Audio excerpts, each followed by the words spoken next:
Parmi les jours, ce jour est le plus beau, jour où Jésus est sorti du tombeau, jour où fidèle à la grâce promise, on vit l'Esprit descendre sur l'Église, jour de prière où de ce lieu nous rendons gloire à notre Dieu. Chers amis, que vous nous rejoigniez ce matin depuis TLVA ou bien depuis Internet, que la grâce et la paix du Seigneur soient avec vous aujourd'hui. Le Seigneur est ressuscité. Il est vraiment ressuscité. C'est avec ce cri de joie, ce cri d'espérance, que tous les chrétiens aujourd'hui, à travers la terre, se saluent en ce jour magnifique de Pâques. Pâques, nous célébrons la résurrection de Jésus-Christ le Seigneur. Bien sûr, la résurrection, nous la célébrons pas uniquement aujourd'hui à Pâques, c'est une célébration quotidienne de chaque jour, presque un mode de vie que de vivre sous le signe de la résurrection. Mais néanmoins aujourd'hui, malgré les distances, malgré les circonstances, nous voulons prendre ce jour pour nous souvenir et célébrer tout particulièrement cet événement si marquant et fondamental de notre foi. Alors soyez toutes et tous les bienvenus pour ce temps que nous allons passer ensemble.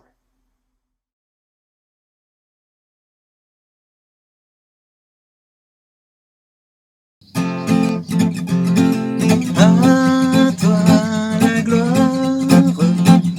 ô ressuscité. À toi la victoire, pour l'éternité. Brillant de lumière, l'ange est descendu. Il roule la pierre du tombeau vaincu. À toi la gloire, ô ressuscité. À toi la victoire, pour l'éternité.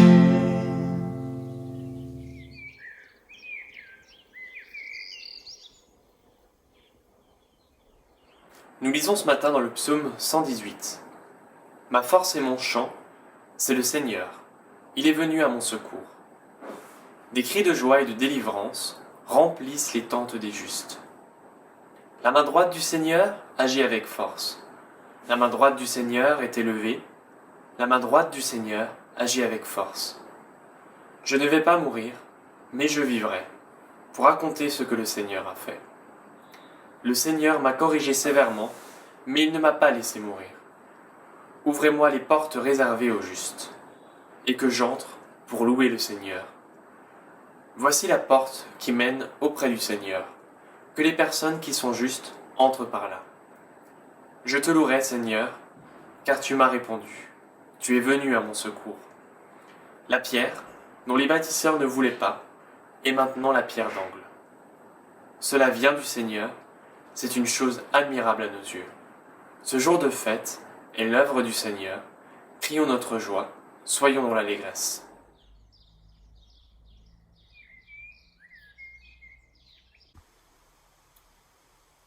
Jésus-Christ, toi le Seigneur de la vie, nous te bénissons car tu as vaincu la mort. Merci Seigneur pour cette résurrection que nous célébrons aujourd'hui et qui nous rappelle que même la mort, l'une des plus grandes fatalités de l'humanité, n'est pas absolue. Merci parce qu'en toi, les forces d'inquiétude, de désespoir et de mort n'ont pas le dernier mot. Aujourd'hui, malgré nos circonstances, nous nous réjouissons, car tu nous donnes l'espérance dont nous avons besoin en cette heure. Oui, aujourd'hui, tu ouvres nos yeux afin que nous te reconnaissions sur notre chemin. Ouvre aussi nos oreilles pour que nous puissions entendre ton appel et ta bonne nouvelle. Malgré les distances qui nous séparent, unis-nous par ta présence, dans une même foi, une même communion. Que ton esprit nous inspire, afin que nous puissions tous recevoir ta parole en ce jour. En ton nom, Seigneur Jésus, nous prions. Amen.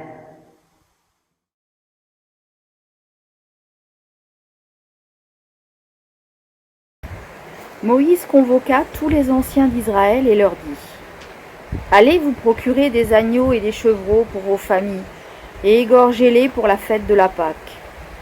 Prenez un bouquet de branches d'hysope, trempez-le dans le récipient contenant le sang de la victime, et mettez-en sur les 2 montants et sur la poutre supérieure de la porte d'entrée. Dès lors, et jusqu'au matin, que personne ne sorte de sa maison. Le Seigneur va passer pour punir les Égyptiens, mais lorsqu'il verra le sang sur les montants et sur la poutre, il passera sans permettre au fléau destructeur de pénétrer dans vos maisons. Vous et vos descendants, vous observerez toujours ces prescriptions. Quand vous serez entrés dans le pays que le Seigneur a promis de vous donner, vous accomplirez cette cérémonie.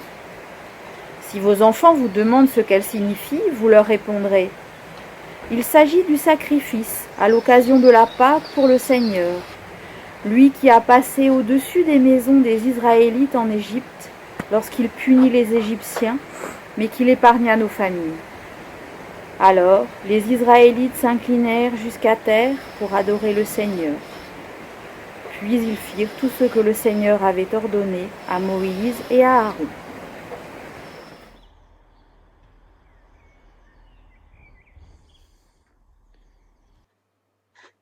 Quand le jour du sabbat fut passé, Marie de Magdala, Marie mère de Jacques et Salomé achetèrent des huiles parfumées pour aller embaumer le corps de Jésus. Le dimanche de grand matin, au lever du soleil, elles se rendent au tombeau. Elles se disaient l'une à l'autre : qui roulera pour nous la pierre à l'entrée du tombeau ? Mais quand elles lèvent les yeux, elles voient qu'on a déjà roulé la pierre qui était très grande. Elles entrèrent alors dans le tombeau. Elles virent là un jeune homme assis à droite, qui portait un vêtement blanc, et elles furent effrayées. Mais il leur dit : ne soyez pas effrayés. Vous cherchez Jésus de Nazareth, le crucifié. Il est ressuscité. Il n'est pas ici. Voici l'endroit où on l'avait déposé. Allez maintenant dire ceci à ses disciples et à Pierre. Il vous précède en Galilée, c'est là que vous le verrez comme il vous l'a dit. Elles sortirent alors et s'enfuirent du tombeau, car elles étaient toutes tremblantes et stupéfaites. Elles ne dirent rien à personne, car elles avaient peur.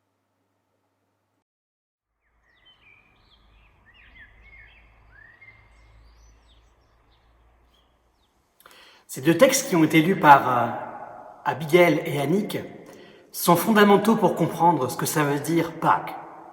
Le premier parce qu'il nous raconte littéralement l'histoire de la première Pâque de l'histoire, lorsque les Israélites étaient esclaves en Égypte et que Dieu les en a délivrés à travers des circonstances difficiles. Et le deuxième parce qu'il nous raconte littéralement l'épisode de la résurrection de Jésus-Christ qui a vaincu la mort. Lui qui s'est réveillé d'entre les morts. Et pourtant, il faut le dire, ces 2 textes ne sont pas des plus rassurants. Dans le premier texte que nous avons lu, le récit de l'Exode, les Israélites vivent des circonstances très troublantes. Voilà des semaines qu'ils attendent la libération et toujours rien. Et maintenant les voici enfermés, cloîtrés chez eux, parce que dehors une force de mort se répand et les empêche de vivre normalement. Ils sont chez eux à devoir attendre. Et finalement, ces circonstances de la première Pâque qu'ont vécu les Israélites à l'époque ne sont pas si loin des nôtres aujourd'hui. Cloîtrés, enfermés, inquiets incertain par rapport à l'issue des choses à venir. Cette semaine, je discutais avec un collègue américain qui me disait que pour lui, cette année, marquée par la crise sanitaire, était peut-être la meilleure occasion pour vivre Pâques. Car les événements terribles que nous vivons ces jours-ci, marqués par la maladie, marqués même par la mort de nos proches, nous emmènent au plus profond de nous-mêmes, au plus profond de nos incertitudes, au plus profond de nos inquiétudes. Comme les Israélites, les forces de mort règnent dehors et nous assaillent. Mais malgré tout, derrière ces événements, il y a l'espérance d'autre chose, l'espérance d'une délivrance, l'espérance de quelque chose de nouveau. Les femmes qui se rendent au tombeau sont dans un état plus ou moins similaire à celui des Israélites. Elles sont dans un état encore plus profond de deuil, où l'homme qu'elles ont suivi, celui qu'elles ont écouté, celui en qui elles ont placé leur confiance et tous leurs espoirs, est parti. Il est mort. Il a été exécuté comme un malpropre, comme le dernier des perdants. Il ne sera plus jamais là. C'est fini. C'est comme ça. C'est remballé, c'est pesé, et ça ne sert plus à rien. Elles ont juste encore assez de force pour aller au tombeau, lui rendre un dernier hommage, afin de ne pas baisser complètement les bras et tout abandonner. Et c'est là qu'elle découvre qu'alors qu'elle pensait que tout était fichu, eh bien, au contraire, tout n'est pas fini. Derrière cela, il y a une nouvelle qui jaillit, une surprise. Jésus n'est plus là. Après l'expérience des forces de mort, de l'échec et de l'absence d'espérance, eh bien, soudain la vie se réveille, la victoire est proclamée et l'espérance revient. Aujourd'hui, ça fait plus de 2000 ans que les chrétiens fêtent Pâques. On est presque habitué à tout ça. Mais on ne devrait jamais l'être. Car cette expérience de la vie qui se renouvelle après le désespoir est toujours quelque chose qui nous transforme et qui nous change profondément. On ne devrait jamais se laisser habituer par la résurrection. Alors bien sûr, le texte nous dit qu'elles ont eu peur, qu'elles ont été effrayées et qu'elles n'en parlèrent à personne. Et c'est normal, car la résurrection est une expérience tellement puissante et bouleversante qu'elle laisse parfois démunies. Ceci dit, si nous sommes là, c'est bien qu'elles ont tôt ou tard fini par parler. C'est bien que tôt ou tard, le Christ a fini par se révéler à d'autres, à ses disciples et à de nombreuses personnes. Mais ce qui me semble le plus intéressant dans ce texte, c'est cette phrase de l'homme dans le tombeau, qui dit « Vous cherchez Jésus, le crucifié, il n'est pas là. Allez le trouver en Galilée, c'est là qu'il vous attend. » Ainsi, à l'image des femmes, à l'image des disciples, depuis des générations, nous sommes en quête de ce Jésus qui vient vers nous. Nous le cherchons, lui qui est là au cœur de nos vies, à chaque fois que nous faisons l'expérience de la résurrection, de cette force de vie qui est plus forte que la mort. À chaque fois que l'on découvre que les forces du désespoir n'ont pas le dernier mot. Alors aujourd'hui, chers amis, en ces temps troublés, difficiles et décourageants, où nous prenons de pleine face toutes ces forces négatives qui nous tirent vers le bas, que le Seigneur vous fasse la grâce d'expérimenter cette grâce qui transforme la vie, cette grâce de la résurrection que nous trouvons aujourd'hui dans la présence du Christ à nos côtés, lui qui est vivant, hier, aujourd'hui, demain, et pour les siècles des siècles, avec nous toujours. Amen.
Ô Christ, Fils de Dieu, Prince de nos vies, lumière dans les ténèbres, nous implorons ta bonté sur nous tous, sur tous nos frères, toutes nos sœurs, de toutes les confessions. Toi qui combles de ta paix et de ta joie tous les fidèles, fais-nous vivre de ta vie et marcher comme tes enfants de lumière. En ces temps difficiles, augmente notre foi, afin qu'elle nous unisse en toi et qu'elle rende témoignage à ta résurrection. Toi, Seigneur, qui es entré dans ta gloire à travers beaucoup de souffrances, viens au secours de ce monde qui souffre aujourd'hui. Viens au secours de tous ceux qui souffrent.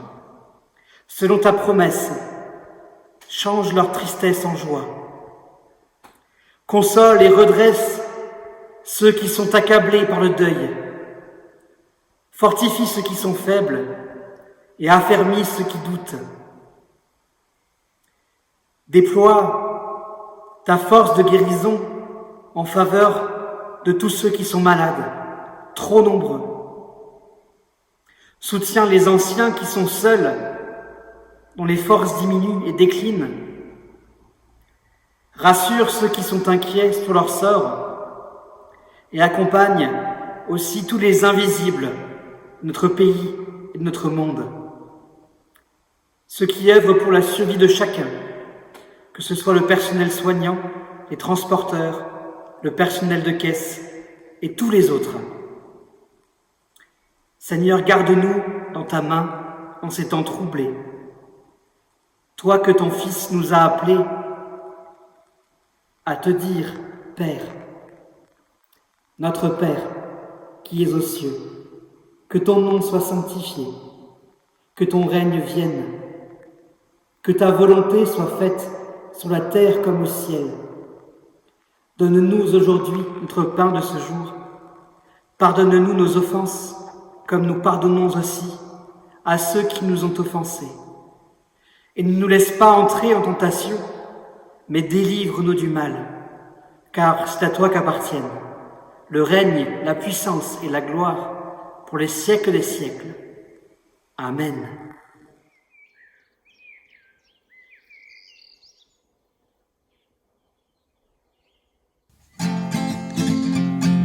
Vois-le paraître, c'est lui, c'est Jésus, ton sauveur, ton maître. Oh, ne doute plus, sois dans l'allégresse, peuple du Seigneur, et redis sans cesse que Christ est vainqueur. À toi la gloire, ô ressuscité, à toi la victoire pour l'éternité. Craindrais-je encore? Il vit à jamais, celui que j'adore.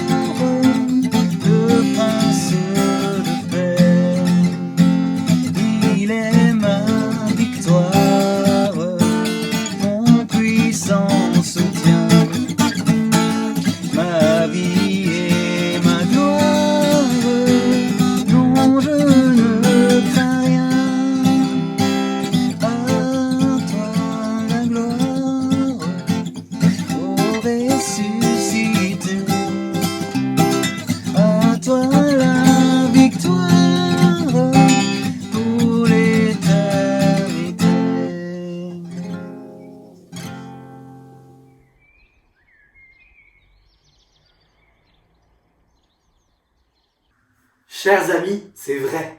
Le prince de la paix vit à jamais. Jésus-Christ est ressuscité. Il est vraiment ressuscité. Allez maintenant avec cette confiance qu'il vous accompagne pour vous relever en ces temps incertains. Recevez sa bénédiction. Que la paix du Seigneur Jésus-Christ, le ressuscité, soit avec vous.